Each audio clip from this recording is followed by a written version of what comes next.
Morning বন্ধুরা, আমার নতুন একটি ভিডিওতে আপনাদের অনেক অনেক অনেক স্বাগত। তো আর একটা নতুন ভিডিও আপনাদের সঙ্গে আজকে শেয়ার করব।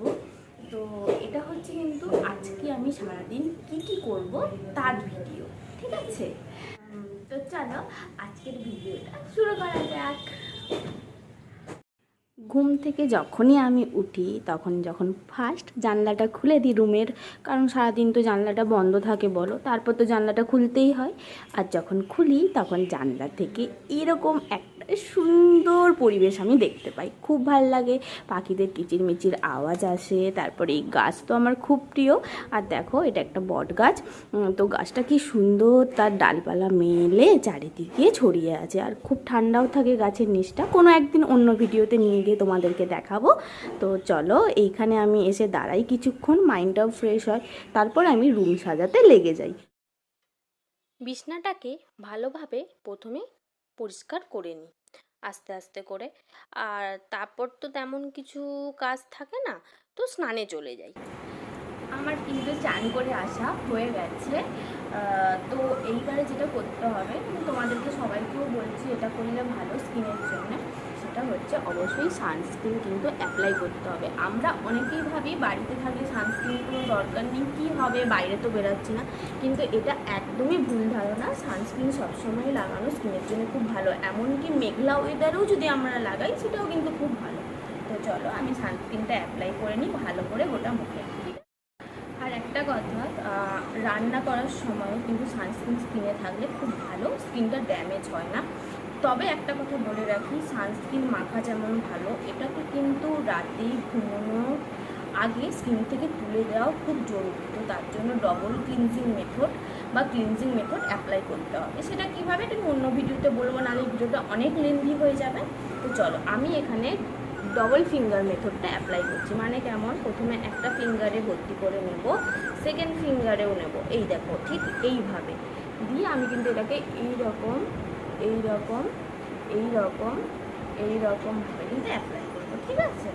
এই দেখো ভালো করে ওটা মুখে মেখে নেবো। আর এখন তো গ্রীষ্মকাল পড়ছে, তো সানস্ক্রিনটা আমাদের খুবই দরকার।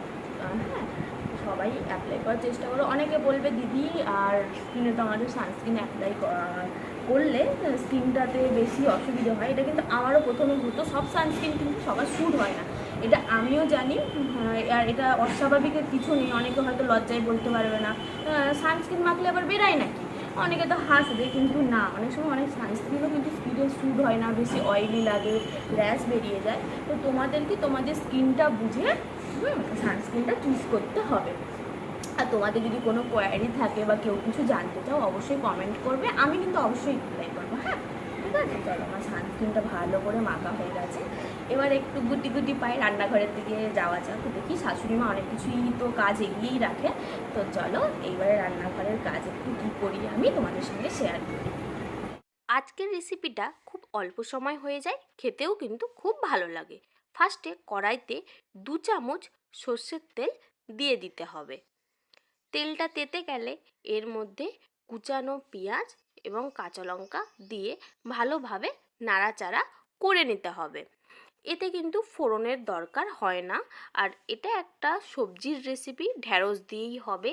তো আমাদের এখানে লোকাল ভাষায় তো ঢ্যাঁড়সের পলুয়া বলা হয়, আর আপনাদের ওখানে কি বলে আপনারা কিন্তু অবশ্যই কমেন্ট করে আমাকে জানাবেন, আমার খুব ভালো লাগবে। তো এইবারে ঢ্যাঁড়সগুলোকে দিয়ে দেব। ঢ্যাঁড়সের মুখটা এবং পেছনটা কেটে দিতে হবে, আর মাঝখান থেকে লম্বা লম্বা করে চিড়ে দিতে হবে, যাতে মশলাগুলো কিন্তু খুব ভালোভাবে ঢোকে। এইবারে ভালোভাবে 3টে উপকরণকেই কড়াইতে খুব সুন্দরভাবে মিশিয়ে নিতে হবে। মাথায় রাখবেন এখন কিন্তু যে ফ্লেমটা ওটা মিডিয়াম থাকবে, একদম হাইও না আর একদম কিন্তু লোও না, এবং ভালোভাবে কিন্তু আপনাদের এই সময়টা মিশিয়ে মিশিয়ে রাখতে হবে, যাতে হচ্ছে যে ভাজাটা খুব ভালোভাবে হয়। তো এইরকমভাবে সুন্দর করে বারে বারে নাড়তে থাকবেন, একদম কিন্তু ছেড়ে দিয়ে চলে যাবেন না, তাহলে কিন্তু নিচে লেগে যেতে পারে, কারণ ঢ্যাঁড়স থেকে তো একটা আঠা মতো জাতীয় জিনিস বেরোয়।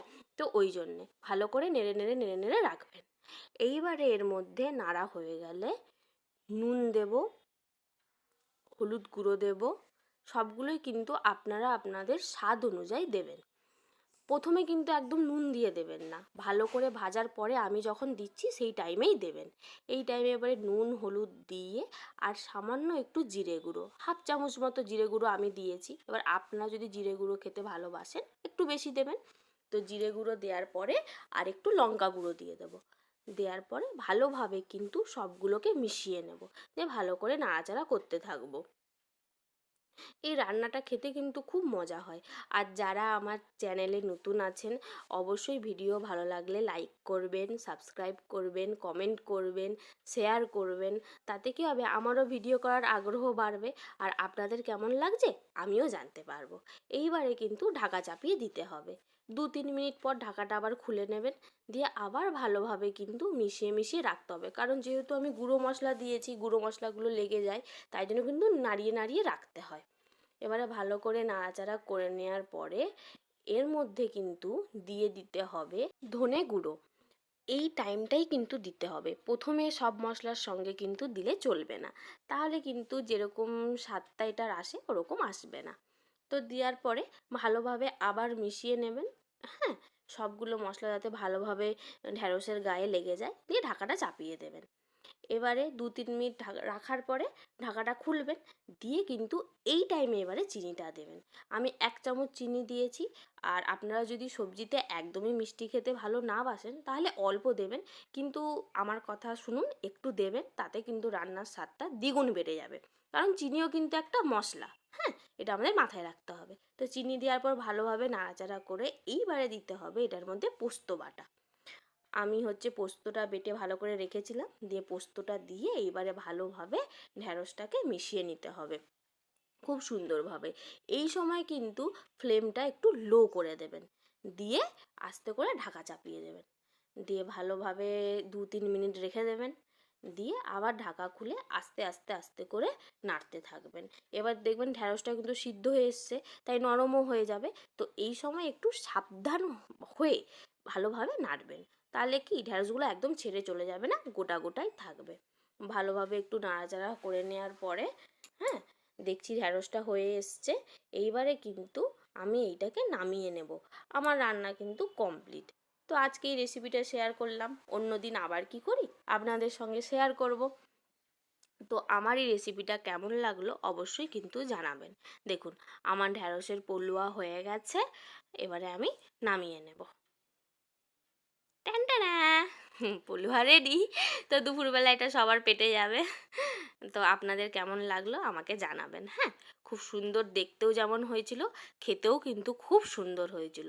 আর আপনারাও গরম গরম ভাতে পরিবেশন করবেন আপনাদের পরিবারকে, দেখবেন সবাই কিন্তু খুব ভালো বলবে। তো দুপুরবেলা খাওয়া দাওয়া করে দুজনেই পুরো ঘুমিয়ে গেছিলাম। একটা ঘুমটুম থেকে উঠে যখন বেরাতে যাবো দেখছি একটু মেঘলা মেঘলা ওয়েদার, তো ওই জন্য আমি বেরাইনি। দিয়ে সন্ধ্যেবেলা ওই জন্য বেরাচ্ছি রেডি রেডি হয়ে। তো চলো আমরা কি করছি তোমাদের সঙ্গে শেয়ার করছি। আমরা চলে যাচ্ছি আমাদের পছন্দের চা দোকানে চা খেতে। সন্ধ্যাবেলা একটু চা না খেলে ঠিক আবার আমাদের দুজনের হয় না। তো কার কার সন্ধ্যাবেলা চা খেতে ভাল লাগে আমাকে বলো। আর সত্যি বলতে হয়তো দামি দামি রেস্টুরেন্টে ভালো ভালো মানে সাজানো গুছানো ক্যাফেতে গিয়ে ভালো লাগে, কিন্তু রাস্তার ধারে এইরকমভাবে বসে চা খাওয়ার কিন্তু মজাই আলাদা।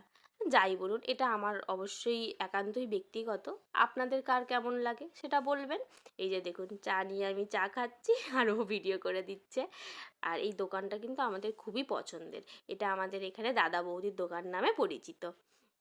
আর এইবারে এই দেখুন আমার বড়মশাই চা খাচ্ছে। বাবা, কি গাম্ভীর্য। বলছে চাটা খুব ভালো হয়েছে হেসে হেসে। সত্যি এই দোকানে চাটা কিন্তু আমাদের খুব ভালো করে, তাই আমরা প্রায়ই চলে আসি, একটু ঘোরাও হয়ে যায় আর সন্ধ্যেবেলা চাও খেয়ে নিই। আর এইবারে আমরা চলে গেছি আমাদের কলেজ মাঠে, মাঠে আড্ডা মারতে আমাদের বন্ধু বান্ধবীদের দলের সঙ্গে। আর ওটা তো না করলে চলেই না, আড্ডা মারলে মাইন্ড ফ্রেশ লাগে। আমরা সবাই মিলে আড্ডা মারছি, এইবারে আমরা সবাই মিলে আইসক্রিম খাচ্ছি, কি মজা। আইসক্রিম খেতে কার কার ভাল লাগে, গরমে আমার তো খুব ভাল লাগে। আজকের ব্লগটা এখানেই শেষ করছি, সবাই খুব ভালো থাকবেন, দেখা হচ্ছে নেক্সট ভিডিওতে।